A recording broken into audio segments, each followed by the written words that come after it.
Good afternoon. Thank you. Thank you. Our two presenters this afternoon are Kim Baldwin and Joseph Carver. Kim is the mother of three, married, the mother of three young kids, spent 9 years at Brophy College Prep in many capacities. A teacher, she ran their Loyola project. She was for a while the assistant principal for ministry.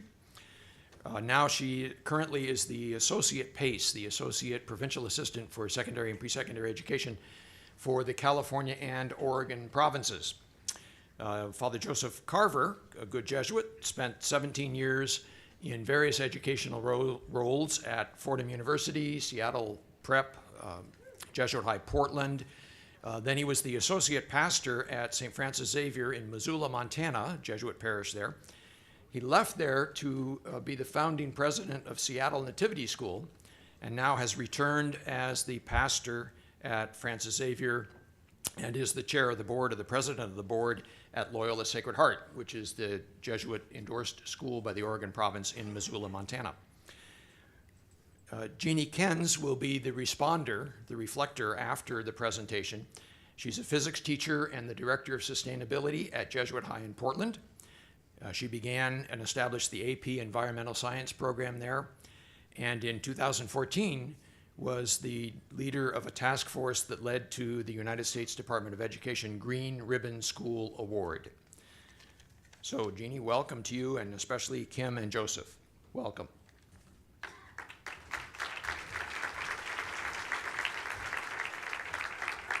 What a joy to be here with all of you and to get together with so many friends. And some of you actually have probably heard bits and pieces of this talk, but I am delighted to be able to share with Jenny and with Kim Baldwin. I bet if I were to ask this room, where is it that you find God most readily?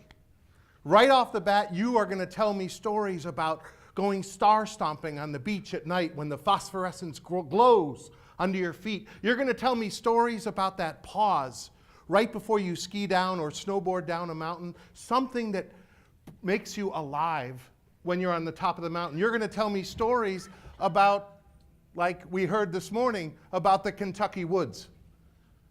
But I bet every single person in this room has some story of how they have encountered God in the natural world. And that first encounter that we have with God in creation, Thomas Berry, a geologian, writes beautifully, and he calls it the meadow experience, because of his own experience growing up as a young boy. And he would go down to this glorious meadow behind the house, and he would sit next to a stream, and he felt a sense of communion. And that is indeed what the earth teaches us time and time again. That meadow experience that we have that tells us unequivocally this truth. It tells us that the universe is a communion of subjects, not a collection of objects. That the universe is a communion of subjects, not a collection of objects.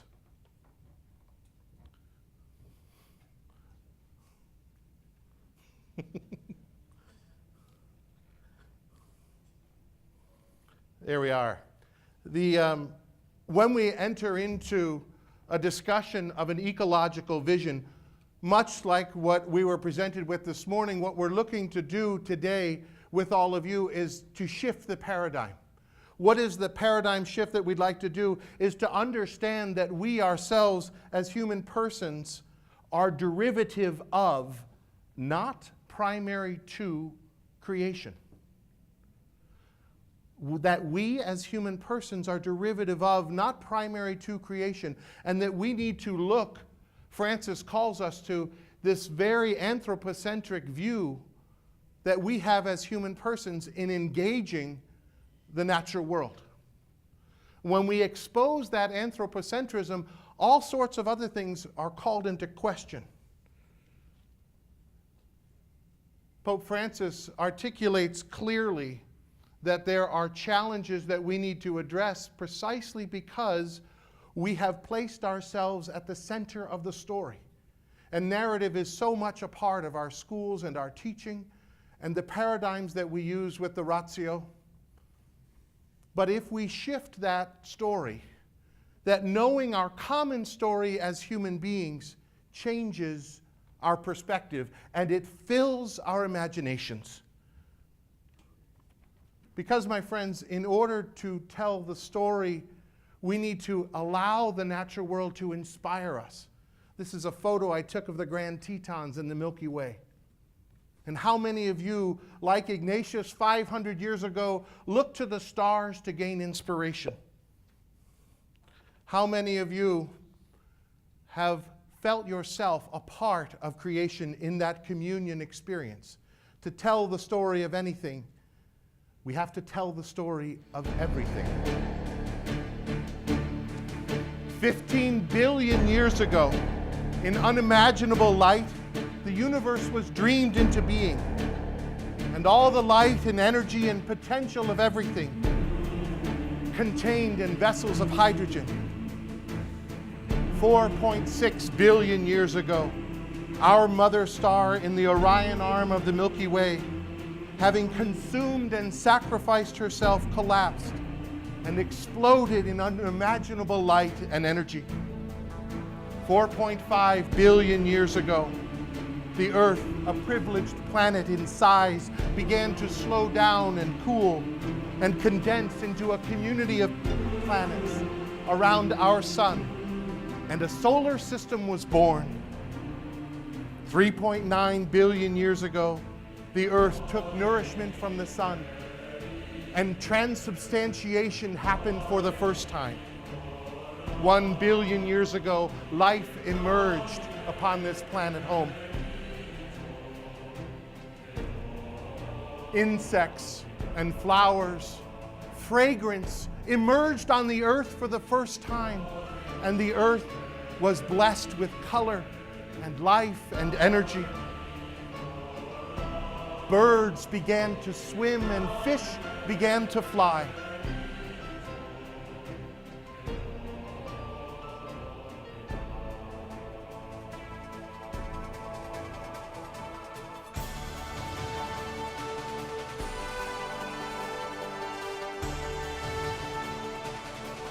And this privileged home of ours, we understand ourselves as a part of a larger unfolding story. A story that was sung by the mammals and the birds long before humans came. A story that is told in insects and in color, in fragrance and in wonder.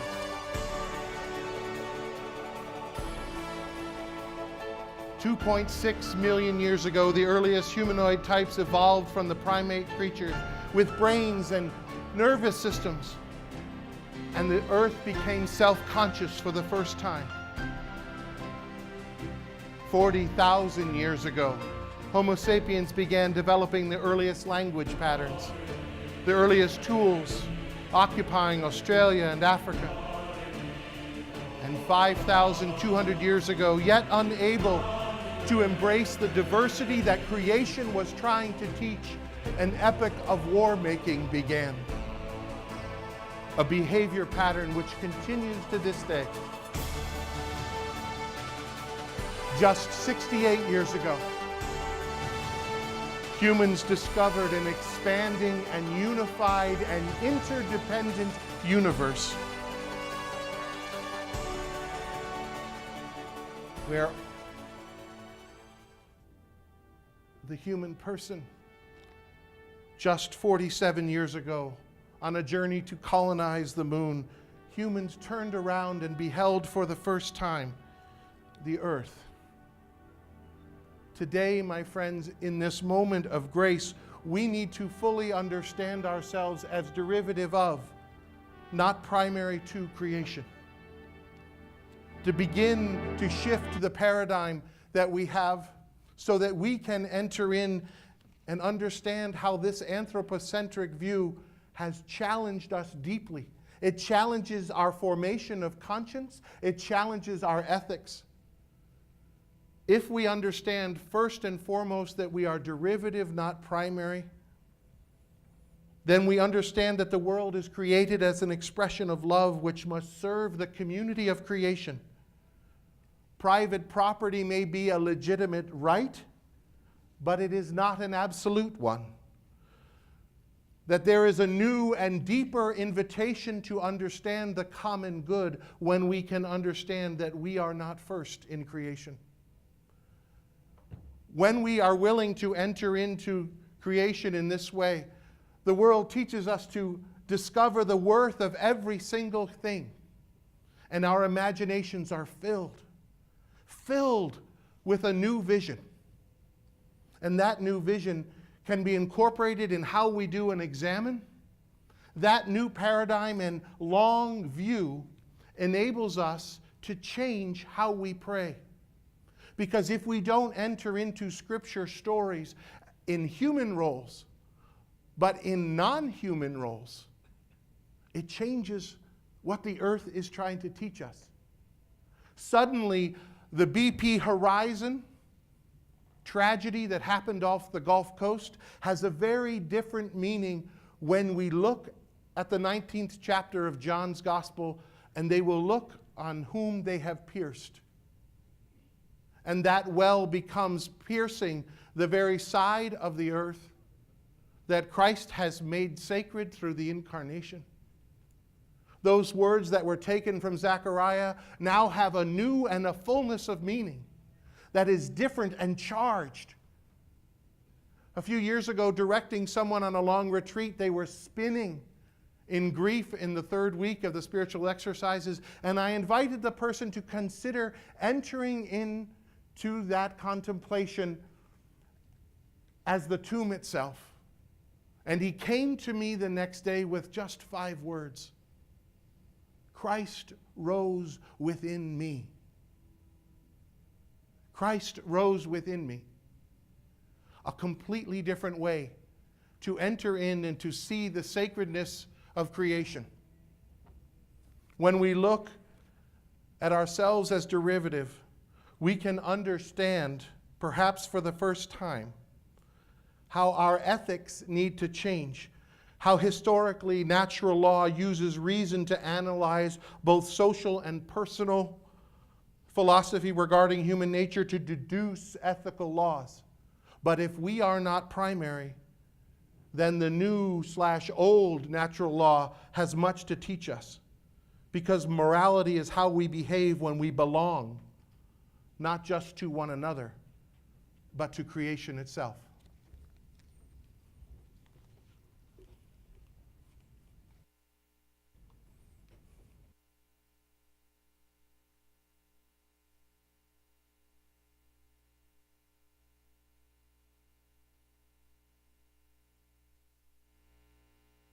Mike, thank you.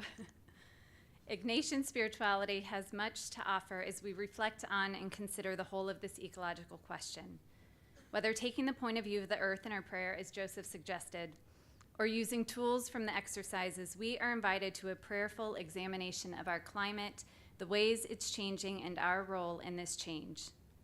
In the contemplation on the incarnation, Ignatius invites us to gaze on the world as God might see it, to look upon the diverse persons on the face of the earth, women, men, and children, living and breathing, working and cleaning, preparing food for their families, bathing their babies, caring for those who are sick. They are suffering, they are celebrating, they are laughing and crying, dying and being born. However, this gaze is incomplete if it stops with the human person. This gaze must not fail to see persons, animals, plants, and elements existing together in mutuality. I find myself using this contemplation often in my own prayer. I simply ask God, what do you want me to see? Show me. Some of you may be familiar with this poem by Somalian-born British poet Warsan Shire. Later that night, I held an atlas in my lap, ran my fingers across the whole world, and whispered, "Where does it hurt?" it answered, everywhere.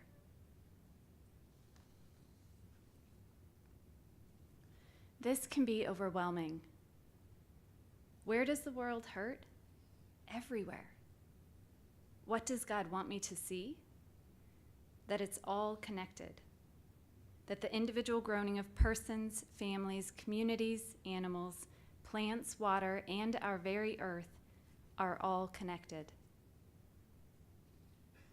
A couple of weeks ago, my extended family gathered at my childhood home to swim.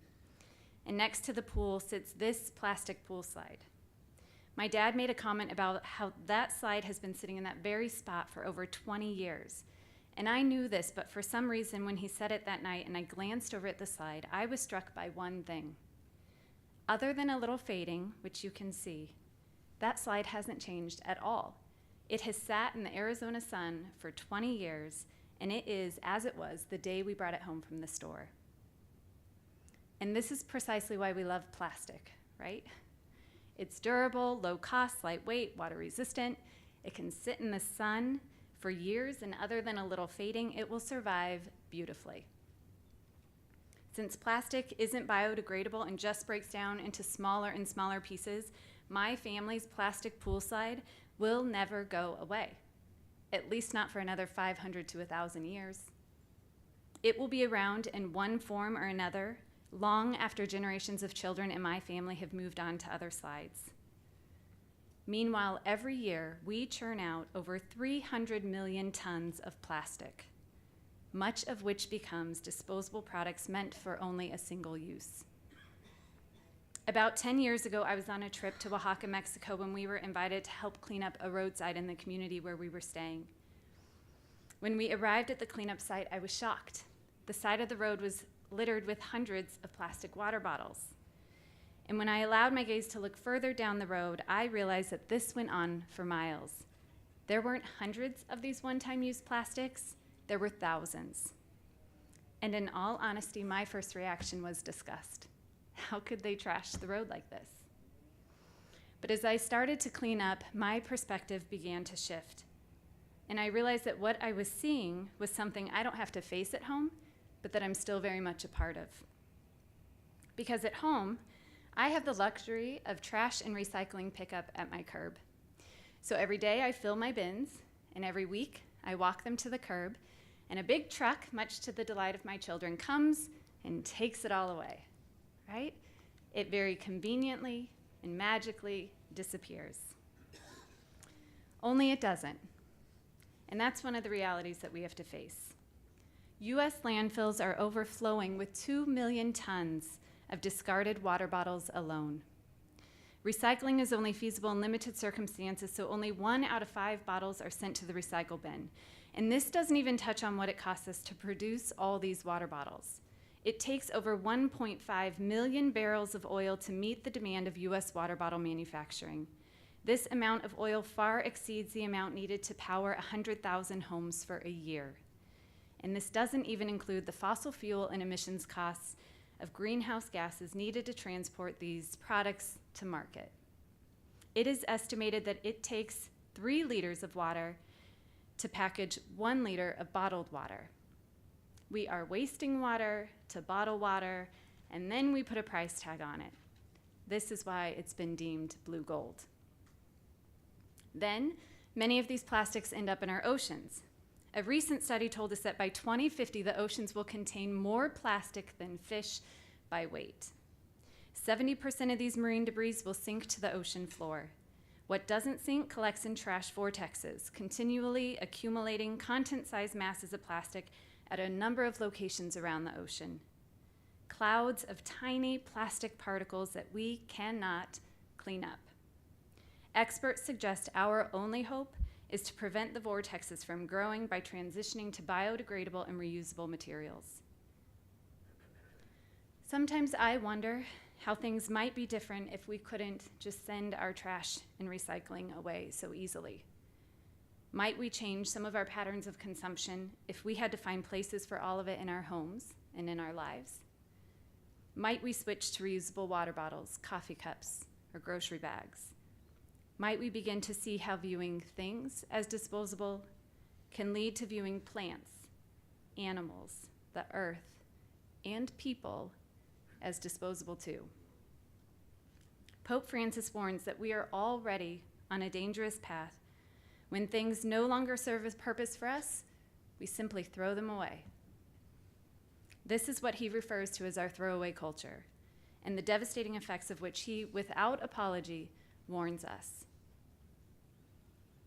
But as we know, Pope Francis doesn't just offer warnings. He doesn't just talk, he acts. And in April, he made international headlines by taking 12 Syrian refugees home with him on his papal plane. This came at a time when the world, faced with the refugee crisis, couldn't decide whether to let compassion, politics, or fear guide our response. Refugee, a person who is forced to leave their home because of war, persecution, or natural disaster. A displaced person. Currently, there are over 60 million refugees around the world. Half of them are children. Over the last year, largely because of the Syrian conflict, we have become acutely aware of why a time when massive amounts of people flee their homes in absolute, utter desperation can be called a crisis. We are living that crisis now. Unfortunately, the International Organization for Migration estimates that by itself, climate change could create an additional 25 million to 1 billion displaced people by 2050. 200 million is the number most often cited. 200 million additional refugees in a little over 30 years from now. Climate refugees. Those displaced from their homes due to climate change-induced disasters such as increased flooding, harsher droughts, stronger storms, deforestation, dwindling fresh water supply, and a rising sea level. Typically, those being driven from their homes by these realities are the world's most vulnerable people. The year 2050. Only 34 years from now, my children will be entering their 40s, and they will be responding to a refugee crisis of greater proportion than what we have today. However, unlike traditional refugees, environmental refugees are not recognized by the Geneva Convention or the United Nations High Commission on Refugees, and therefore they don't have the same legal standing in the international community. They face greater political risks, and they may be forced into a refugee camp or sent back to their devastated homeland. But in some cases, returning home will never be an option. Rising sea levels will literally swallow up the land that they once made their home. Let's talk for a minute about Bangladesh. Bangladesh has a population of 150 million. Half live in low elevation areas. Sea level rise will cause major disruptions in food production, spur major outbreaks of disease, and increase the already desperate level of poverty. Scientists predict that at present rates, in just 25 years, salt water will ruin farmlands and poison drinking water for over 10 million Bangladeshis. Bangladesh is set to lose 17% of its land by 2050, displacing 20 million of its own. So the question is, where will they go? Neighboring India? Maybe Nepal? For now, many Bangladeshis have fled their coastal communities to live in the capital city, Dhaka. However, Dhaka, also a flood-prone city, is struggling with overpopulation, pollution, and congestion, and the underlying cause of all these is an unsustainable level of displacement and migration due to climate change. Most climate refugees in Dhaka inevitably resort to squatter settlements known as Basti. 70% of Basti inhabitants are climate refugees. The Basti are low-lying areas of the city that rarely have electricity, gas, water, and sanitation facilities. Waterborne illnesses such as diarrhea and typhoid are widespread, and the Basti are prone to flooding and waterlogging. A cruel twist of fate for those who came to Dhaka to flee the flooding in their hometowns. We again are brought to question, how will we respond to the plight of our Bangladesh brothers and sisters? Will neighboring nations provide them with assistance as they seek to reestablish their lives elsewhere?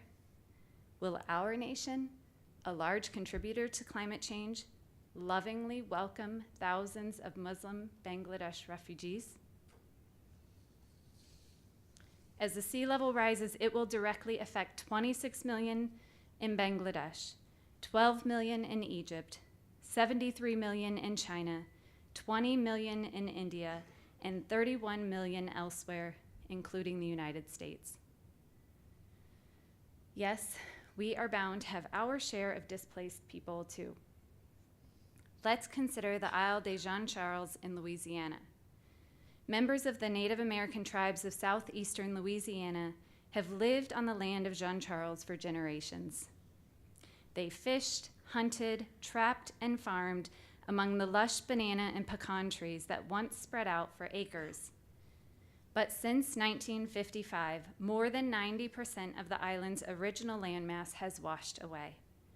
Channels cut by loggers and oil companies eroded much of the island, and some of the island was swept away by hurricanes. What little remains will eventually be inundated with salt water as the sea level rises. The National Climate Assessment, a report of 13 federal agencies, highlighted the Isle des Jean Charles and its tribal residents as among our nation's most vulnerable. In January, the U.S. Department of Housing and Urban Development announced grants totaling $1 billion in 13 states to help communities like Isle des Jean Charles adapt to climate change by building stronger levees, dams, and drainage systems. This is a somewhat contested start, yet there are similar efforts being made around the world. Nations have also begun planning for relocation, but moving whole communities, as one might guess, is a complicated and lengthy process. And in the long term, adaptation efforts can only do so much if not coupled with mitigation efforts by the major carbon-emitting nations, such as ours, who must commit to moving towards a greener economy. If this change doesn't happen, we know what it will mean for us.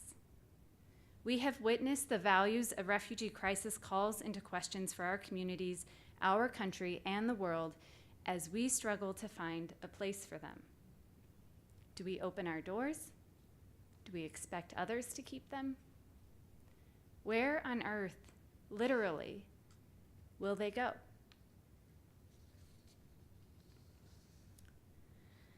That's a lot. And of course, there's always more that Joseph and I won't be able to cover in just the 30 to 40 minutes we've been given. The grace, I think, for all of us is that while this can seem to be an insurmountable and complex problem, as Ignatian educators, we don't just approach it from a secular or intellectual perspective. We don't have to have all the innovative, technological, world-saving answers ready today. In fact, as we heard this morning, Pope Francis insists that what we need is more than just right measures because they will only take us so far. What we need first and foremost is actually a profound ecological conversion. He insists that the only way out of this ecological crisis, which he sees as a moral dilemma, is through this profound personal, spiritual, and communal conversion. Because if we are to have any hope for long-term, sustainable, rightly centered change, we need to first change people's hearts. And this should sound familiar. It's what so many of us already are doing in our schools. Whether we're talking about immersions, or service, or retreats, or coursework, or just our day-to-day interaction with our students, above all else, we hope to form and shape their hearts. We know that this is the only way to truly impact change. This is my 4-year-old daughter, Addison. And this photo helps me to narrow in on what I think this is all about. Author Jen Hatmaker describes the moment when a parent stands over their sleeping child and is overwhelmed with a deep, all-consuming love for them. She goes on to describe how in that moment, when the full weight of a love that deep hits you, for a split second, terror also grips your heart. My God, what if something happened to her? And the thought is too much for a parent's heart to handle. The fear is almost as consuming as the love, and so we quickly push it aside and realize how insanely grateful we are for that tiny little human being. And we spend the rest of our days doing all that we can to protect, nurture, celebrate, and love that little person. St. Francis of Assisi had a similar experience with the earth. He fell in love with it deeply and was so insanely grateful for it that the prospect of hurting it was unthinkable. Pedro Rupe said, "Once we fall in love and stay in love, everything changes." Pope Francis tells us, so shall be our response to the earth. Get to know it, fall in love with it, then everything will change. The beauty will astound us, the harm will devastate us. We will be so grateful for the gift that it is that we will see and think differently. We will act and choose differently. Ultimately, if we go back to the questions I posed in the beginning, the answers remain the same. Where is the world hurting? Everywhere. What does God want us to see? That it's all connected. My deep love and fear for my daughter, the clouds of plastic particles in the ocean, the look of anguish on the faces of children and families fleeing their devastated homes, social justice, environmental justice, economic justice, racial justice, it's all connected. This is Pope Francis's integral ecology.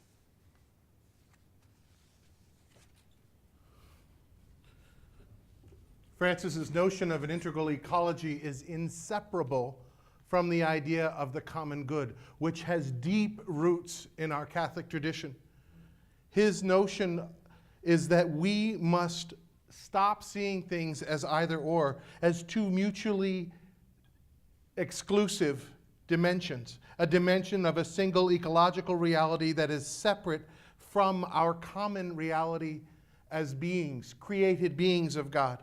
And Francis expounds on that notion of the common good now within the context of an integral ecology, an ecology that is inseparable from the notion that the central unifying principle of a social ethic must be understood in the idea that we are derivative of, and also it demands especially a deep understanding of distributive justice from the perspective of the earth, the cause of environmental degradation and economic oppression, the cause of the crucified poor, as Ea Korea would call them, and the cause that causes the earth to hemorrhage as we look on the one whom we have pierced. The cause is the same. But my friends, hope is not merely the optimistic view that somehow everything will turn out all right in the end, if everyone just does as we do. Hope has to be more rugged than that, the more muscular, long view, that even if things don't turn out all right and aren't all right, we will endure through and beyond the times that threaten to destroy us. Because, my friends, the question is never, will the earth continue? The question is always, will human beings continue on the earth? If we take this long view, a view of Ignatian spirituality with an ecological vision, then our starting point changes. Rusty Schweickart, the American astronaut who walked on the moon, said this: "From the moon, the earth is so small, so fragile, and such a precious little spot in the universe that you can block it out with your thumb. And then you realize that on that spot, on that blue spinning marble, is this warm and blue and white circle that everything that means anything to you is there. Your relationship to the world is no longer what it was. In truth, for all the arguments, plus and minus, pro and con for going to the moon, no one even dreamed that we were to go to the moon so that we could turn around and look at the earth. That image of Earthrise offers you and me and the whole of creation. It offers us the long view. And the long view means that we are not the center, but that we are a part of something so much greater. The long view means that we do what is right and just and good simply because it is right and just and good, not because it benefits us in any way. The long view means being creative and having vision, expanding our understanding of community. The long view means doing what is possible, not what is expedient or cheap or easy. The long view sees the world around us as astonishing and as an invitation to be transformed by it. My friends, the long view lives in each one of us. It is fueled by our imaginations. The long view exists in you and it exists in me. We must search for it. Thank you.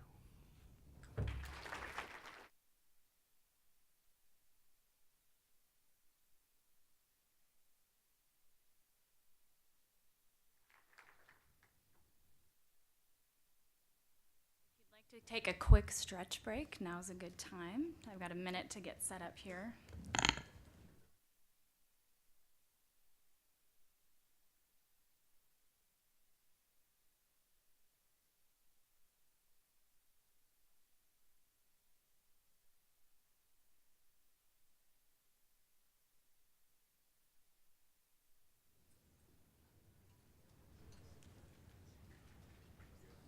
Okay, when you're ready, go ahead and take a seat.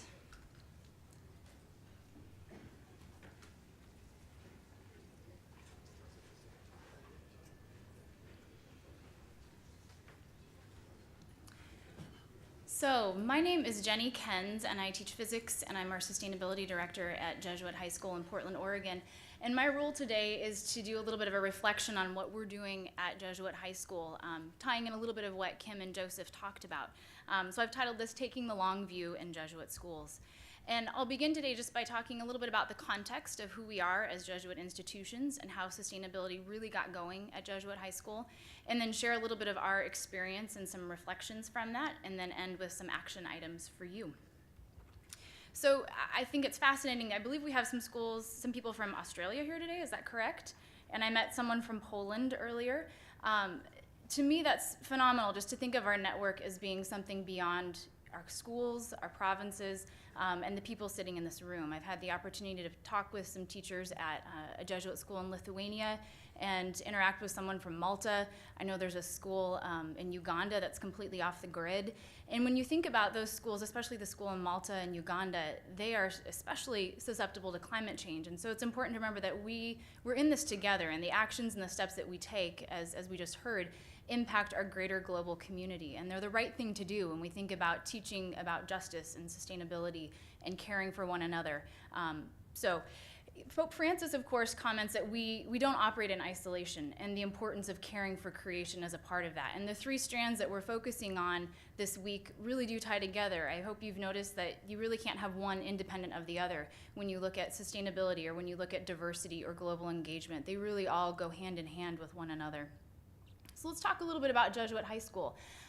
For us, the real tipping point began in 2007. Father Bill Watson came and spoke at Jesuit High School at one of our faculty meetings and presented this updated document, Regional Sustainable Development, a Plan of Action, that had to do with a twinning agreement between the province of Columbia and the province of Oregon.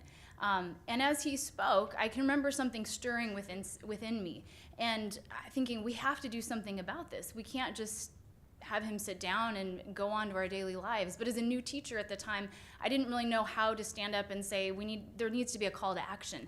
And thankfully, Greg Allen, who's here today, one of our theology teachers at the time, raised his hand and said, what are we going to do? And proposed that we start a sustainability committee. And prior to that, we had done a lot of things in terms of recycling, but the Sustainability Committee really was the first step that we took towards having a bigger picture view of what we were going to do and how we were going to begin to care for creation. So we started by grabbing the low-hanging fruit. Like I said, taking care of recycling. We had our student green team do that. We had a passionate group of teachers and people from our facilities department, some people from the administrative team who were involved. But it wasn't enough, because as you know, if you've got engaged, active people, if they move on, that engagement and that passion moves with them. We needed to have some sort of a systematic structure in place to actually begin to make things happen. And I'll mention here that my principal, Paul Hogan, and I are going to do an IEF session tomorrow that talks a little bit more in depth about some of the strategic planning that we did and some of the struggles that we encountered in this journey. This is just a brief synopsis, so feel free to attend that session if this is something that interests you more. But the real key for us came in 2012. In 2012, the U.S. Department of Education established the Green Ribbon School Program. And the Green Ribbon School Program is a federal recognition. You apply through your state Department of Education, and it recognizes schools that reduce their environmental impacts and costs, that improve the health and wellness of their students, staff, and schools, and provide environmental education. So we applied for this 2 years in a row and didn't quite make it to the point where we could be nominated at that federal level, but what it gave us was a concrete rubric and an application to be able to begin having a checklist to go through different items that we needed to undertake and conversations that needed to be happening. In fact, I can remember I was super excited about this program and downloaded the application right away and was kind of overwhelmed with the amount of paperwork. But sat down with one of my colleagues and we started just kind of check off what have we already done and who are the people that we need to talk to on campus in order to make this happen. And it became very clear right away that we needed to involve a wide variety of people across campus. It wasn't something that we could just take care of within our committee. We needed to talk to people in facilities, the administration, the kitchen, faculty and staff, and students also. And so the framework allowed us to begin tracking waste and our energy usage, looking at that school safety and student health, and then looking at how are we incorporating environmental justice. And I'd like to share a little bit about some of that with you. So the first is tracking trash audit, our waste. And what I've done this quite a few times with my students, is we have somebody from waste management who's our garbage hauler, and they have people who will come in and help you facilitate this specific activity. And I know many cities have volunteer organizations that would come and help your schools do this also. And students collect a sampling of trash from all around campus, dump it out onto a tarp, everything except the bathroom waste, and begin to sort it into different categories. And it's a really, really fascinating activity for the students to go through, because their eyes begin to be opened to all that's going into the garbage. And we have a lot of recycling bins on campus, but you'll notice in the upper corner, there's a lot of water bottles and Gatorade bottles specifically. Oregon has a bottle bill, but Gatorade bottles do not have a deposit, so those often will go in the trash. People don't save them. And so the students were astounded. They also found that there were piles of unopened food. So apples, oranges, granola bars, juice boxes that were being thrown away in the lunches. And you'll notice there's also a baseball helmet there on the ground. All sorts of things that were going into the trash, and they were completely moved. They thought, what are we gonna do about this? It was a great talking point for them, because it was coming from the students as they were then called to action and developed projects for the rest of the year. This was my AP Environmental Science class. Of what they could do to help make a difference. And one of the things that we did is we applied for a grant, both from some student fundraiser money that we had, as well as from an organization called Keep America Beautiful, for these beautiful blue recycling containers that are specifically for bottles and cans.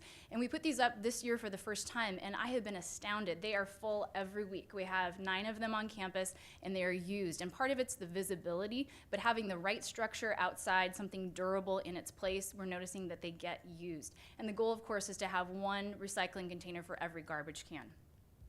We also created a recycling center that we had a parent build that has on the top different compartments for different types of recyclables, and then the last one is labeled landfill.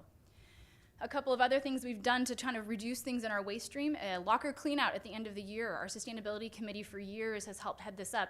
We noticed a lot of garbage, things going into the garbage can that really could be reused, and so we salvage those and have trained students to donate them now to local organizations. We also collect bottle caps that in our particular system can be recycled. And then another fun one is we started tracking our paper usage. And what we've noticed is that over the last few years, the paper consumption has actually gone down, except around final exam time, January. But what has happened is, because we're purchasing less paper, we now have, when you look at the cost-benefit analysis, we have more money to pay for the more expensive post-consumer recycled paper. So of course, anytime you can weigh out the cost, that helps. As far as students and staff safety and health, I'd like to focus on two areas that we've looked at. Idling on campus, which I'm sure is also an issue on some of your school campuses. We purchased these signs and have done a good job of trying to educate parents on the dangers of idling near young lungs that are still developing. So looking at outdoor air quality. Indoor air quality in 2014 as part of our Green Ribbon School application, that really extensive rubric, we had a few classrooms tested and ground level rooms for radon. And all came back within low levels, which was wonderful to hear. And then we also had the water tested for lead. And this is really important because in Portland, just in the last month, there have been a number of schools that have high levels of lead in their water and also that have classrooms that have tested for radon. So we've been in a good position, and it was because of the application process that we went through and this rubric that we had with finite items to check off, that we know that we've been proactive as opposed to having to be reactive in this process. And then in terms of educating for environmental justice, I just want to emphasize the importance of our AP Environmental Science curriculum. Our theology classes, as well as many of our history classes, also do an excellent job of tying in many of these environmental justice themes. And as you all know, as teachers in Jesuit schools, we have a call and we have a mission to educate our students to be men and women for others. And we often say that we're educating students for jobs that don't yet exist. And I firmly believe that environmental education and this environmental justice component will be a key part of who they are as they go out into the working world. And it's been exciting. This is a picture of my students visiting a wastewater treatment facility in Portland. But it's been exciting to see the students' eyes being open. And we've only had this program for a couple of years, but it's grown from one section into two sections, and word of mouth is just continuing to grow as students realize that this hands-on approach with tangible ways to learn about the environment and to act on it is something that really speaks to their hearts. And I just have a couple pictures here. This is us receiving the Green Ribbon School Award in Washington, D.C., so we did actually receive it, as you heard. And what was really important once we received this, our president, John Gladstone, said, we can't rest on our laurels. And I thought that was so important, and it was so important to hear it from the president of our school, because it meant that this wasn't just something that we were going to put on the wall and we were going to forget about. He recognized that we need to continue to move forward. And I share this with you today, and I'm up here because I hope to act as a resource for you. If you're interested in this in your school and begin programs, my hope is that we can form communities that begin to discuss this and share knowledge and wisdom, because we've gone through that process. At the state level, we also received an Oregon Sustainable School Award, and then an Oregon Governor's Sustainability Award for Nonprofit. That was just this year that we were able to receive that. And word of mouth continues. So I've been contacted by schools from Malta, from around the world, from around the US, and then our Beaverton City Mayor also came to visit. So it's a great way to add to, I guess what I want to say is that publicity is important because it helps share that mission and what we're doing. It's not just about the accolades and the name, but it really is about sharing what we're doing and helping empower other schools to do the exact same thing. So with that, I'd like to leave you with an action item. If this is something that interests you in taking the next steps, I'd encourage you to look into the Ignatian Carbon Challenge. Has anyone heard of the Ignatian Carbon Challenge? Okay, good, that's great. So it was started by a team of faculty at Cheverus High School in Portland, Maine. It's kicking off this fall for the first time. And to me, it's kind of like a Jesuit version of the Green Ribbon School in that it's going to give us concrete, tangible ways to take next step action items. And I have the contact information for Mary King at Cheverus up here on the screen, and this PowerPoint is also available in your slides. And Mary's a great person to ask additional questions of, and I have my contact info there too. But there will be two components to the Carbon Challenge. One is an institutional level, so if you're a president or a principal, you're the one who can sign your school up for the institutional level, and it will provide on a monthly basis different institutional challenges, much like we did testing radon or lead or other components to help you with that strategic planning as you look more at sustainability in your school. The second component is an individual challenge. So teachers could go ahead and sign up for that now. And from what I understand from Mary, you will be emailed throughout the course of the year different, again, monthly challenges and action items. There will be curriculum that you can use in your classroom, and it will all be tied to Laudato Si. So it's a great way to begin this. And of course, there will be a forum for us to be able to communicate across the network, again, to ask questions. That was one of the most important things that we needed as a school, was people that we could use as resources to find out, how do I go about doing this? What are the next steps? How can we challenge ourselves? How do I deal with some of the roadblocks that I'm encountering with my administration or with my facilities or kitchen team? And then in the fall, it will be opened up to students. So if you're a teacher, you could have your students sign up for the Carbon Challenge, and then as a class, individual items will be sent out to the students that they can do. So whether it's encouraging students to use a reusable water bottle, as we heard Kim talk about today, that's a really important message to hammer home. And it helps the students see that what they're learning about in the classroom, let's say with Laudato Si, extends far beyond that, and it actually has a global impact, and there are students around the world who are also participating in this. I know there's a school in Australia and a school in Chile that have already signed up for the Carbon Challenge as well. So it's an exciting step for us to take as a network. And I guess I'll close with that, is it's so amazing to me to look around the room and to see us all gathered together for the same mission. And as we look towards the future, I hope that we all can join together in empowering our students to care for creation as we know is important and as we know will be important in the future. So thank you.